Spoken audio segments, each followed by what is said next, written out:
ovale et gare à l'année 1842. Le château dans lequel mon domestique s'était avisé de pénétrer de force, plutôt que de me permettre, déplorablement blessé comme je l'étais, de passer une nuit en plein air, était un de ces bâtiments, mélange de grandeur et de mélancolie, qui ont si longtemps dressé leur front sourcillé au milieu des Apennins. Aussi bien dans la réalité que dans l'imagination de Mistress Radcliffe, selon toute apparence, il avait été temporairement et tout récemment abandonné. Nous nous installâmes dans une des chambres les plus petites et les moins somptueuses meublées. Elle était située dans une tour écartée du bâtiment. Sa décoration était riche, mais antique et délabrée. Les murs étaient tendus de tapisseries et décorés de nombreux trophées héraldiques de toutes formes, ainsi que d'une quantité vraiment prodigieuse de peintres modernes, pleines de style, dans de riches cadres d'or, d'un goût arabesque. Je pris un profond intérêt. Ce fut peut-être mon délire qui commençait, qui en fut d'autres. Je pris un profond intérêt à ces peintures qui étaient suspendues non seulement sur les faces principales des murs, mais aussi dans une foule de recoins. Des recoins de la bizarre architecture du château rendait inévitable. Si bien que j'ordonnai à Pedro de fermer le haut volet de la chambre, puisqu'il faisait déjà nuit, d'allumer un grand candréal à plusieurs branches placé près de son chevet et d'ouvrir tout grand les rideaux de velours noir, garnis de crépines qui entouraient le lit. Je t'assurais que cela fut ainsi, pour que je puisse au moins, si je ne pouvais pas dormir, me consoler alternativement par la contemplation de ces peintures et par la lecture d'un petit volume que j'avais trouvé sur l'oreiller et qui en contenait l'appréciation et l'analyse. Je lus longtemps, je contemplai religieusement, dévotement, les heures s'envolèrent rapides et glorieuses, et le profond minuit arriva.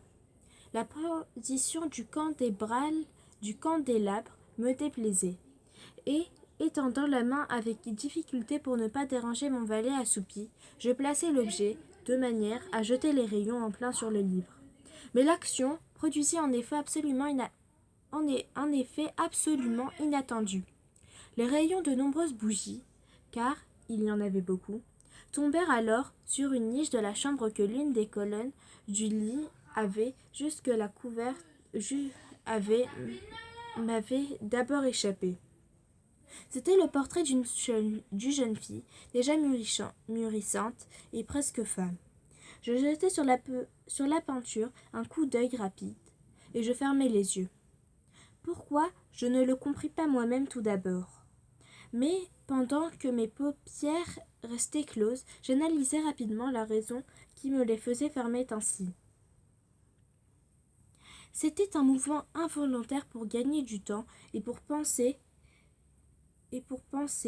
m'assurer que ma vue ne m'avait pas trompé, pour calmer et préparer mon esprit à une contemplation plus froide et plus sûre.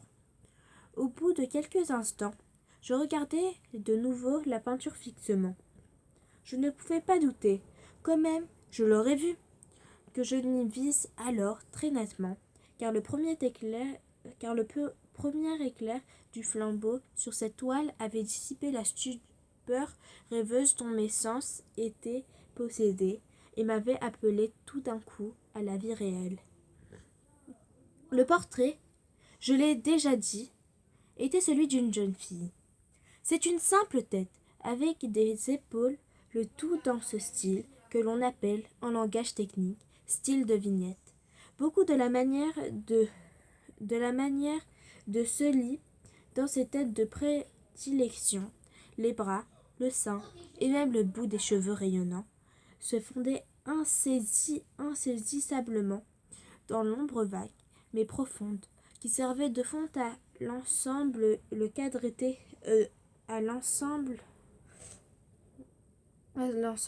Le cadre était ovale, magnifiquement doré et guilloché, dans le goût mauresque.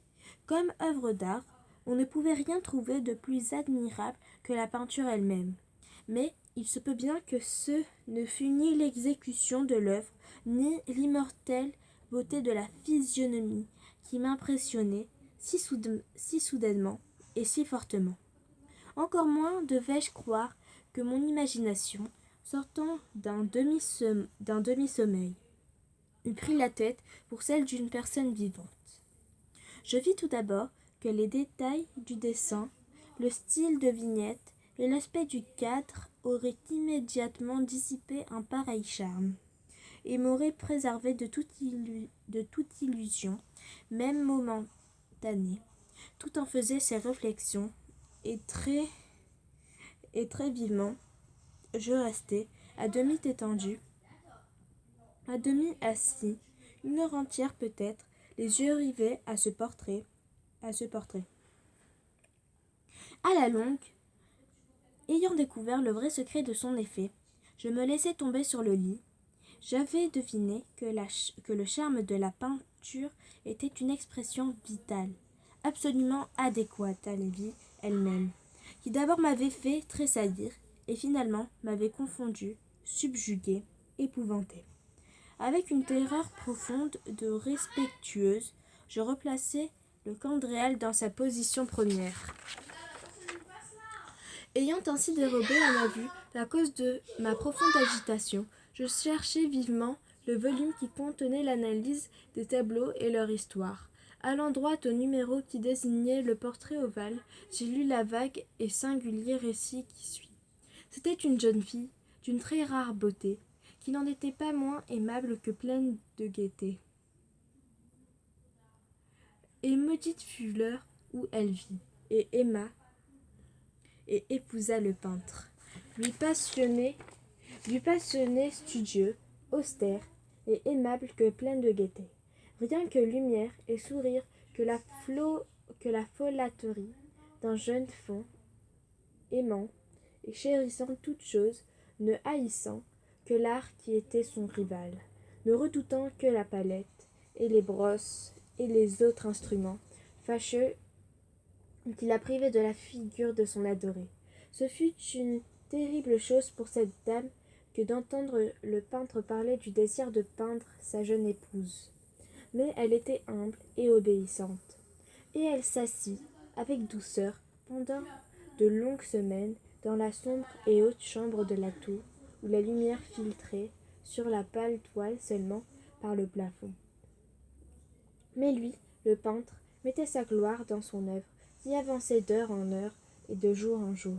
Et c'était un homme passionné et étrange et pensif, qui se perdait en rêverie, si bien qu'il ne voulait pas voir que la lumière qui tombait si lugubrement dans cette tour isolée, desséchée, la santé et les esprits de sa femme, qui languissaient visiblement pour tout le monde, excepté pour lui.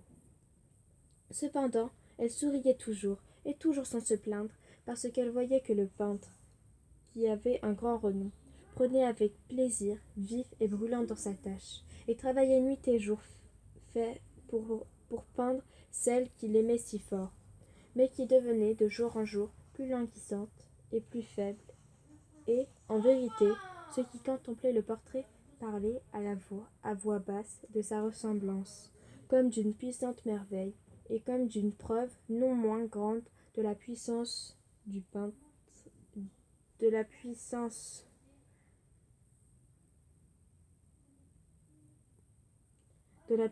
du peintre,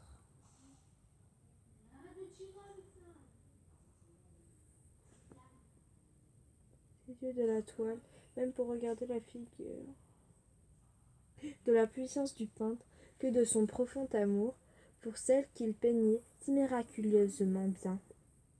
Mais à la longue, comme la besogne approchait de sa fin, personne ne fut plus admis dans la tour, car le peintre était devenu fou par l'ardeur de son travail, et il détournait rarement ses yeux de la toile, même pour regarder la figure de sa femme, et il ne voulait pas voir que les couleurs qu'il étalait sur la toile étaient tirées des joues et celles qui étaient assises près de lui, et quand bien des semaines furent passées et qu'il ne restait plus que peu de choses à faire, rien qu'une touche sur la bouche et un glacis sur l'œil.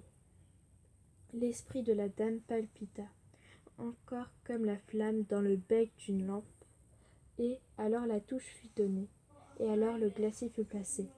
Et pendant un moment, Le peintre se tint en extase devant le travail qu'il avait travaillé. Mais, une minute après, comme il contemplait encore, il trembla, et il fut frappé d'effroi, et, criant d'une voix éclatante, « En vérité, c'est la vie elle-même !» Il se retourna brusquement pour regarder sa bien-aimée. Elle était morte. Fin.